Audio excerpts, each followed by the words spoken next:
আল্লাহর রহমত ও বরকত পেতে আমাদের জীবনকে ইসলামের নীতিমালা অনুযায়ী সাজানো খুবই গুরুত্বপূর্ণ।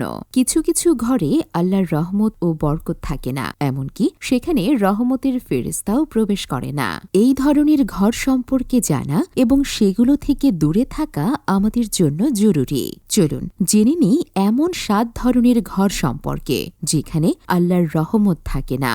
1 নম্বর, মেয়েদের কণ্ঠস্বর উঁচু হওয়া।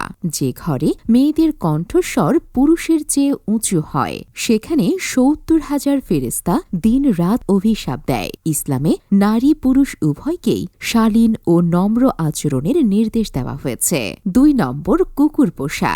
যে ঘরে কুকুর পোষা হয় শিকার, ফসল বা গবাদি পশু পাহারা দেওয়ার জন্য ছাড়া সেখানে রহমতের ফেরেশতা প্রবেশ করে না।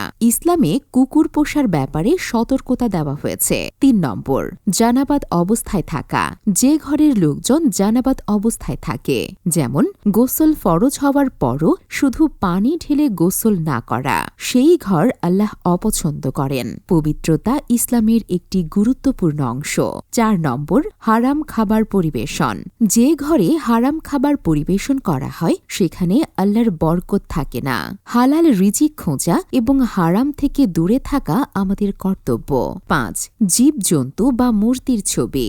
যে ঘরে জীবজন্তু বা মূর্তির ছবি থাকে সেখানে রহমতের ফেরেশতা প্রবেশ করে না। ইসলামে মূর্তি বা ছবি রাখা নিষেধ। 6 নম্বর, আত্মীয়তার সম্পর্ক ছিন্ন করা। যে ব্যক্তি আত্মীয়তার সম্পর্ক ছিন্ন করে তার ঘরেও আল্লাহর রহমত থাকে না। আত্মীয়দের সাথে সুসম্পর্ক বজায় রাখা ইসলামের গুরুত্বপূর্ণ শিক্ষা। 7, মেহমানের প্রতি অসন্তুষ্ট হওয়া। যে ঘরে মেহমানের আগমনে অসন্তুষ্ট হওয়া হয় সেই ঘর আল্লাহ অপছন্দ করেন। মেহমান আল্লাহর রহমত, তাই তাদেরকে সাদরে গ্রহণ করা উচিত। এই 7টি অভ্যেস পরিহার করে আমরা আমাদের জীবনকে আল্লাহর রহমত ও বরকতপূর্ণ করতে পারি। ইসলামের নীতিমালা মেনে চললে আমাদের দুনিয়া ও আখিরাত উভয়ই সুন্দর হবে, কারণ পরকালের জীবনই চিরস্থায়ী। আমাদের উচিত আল্লাহর সন্তুষ্টি অর্জনের জন্য সর্বদা চেষ্টা করা।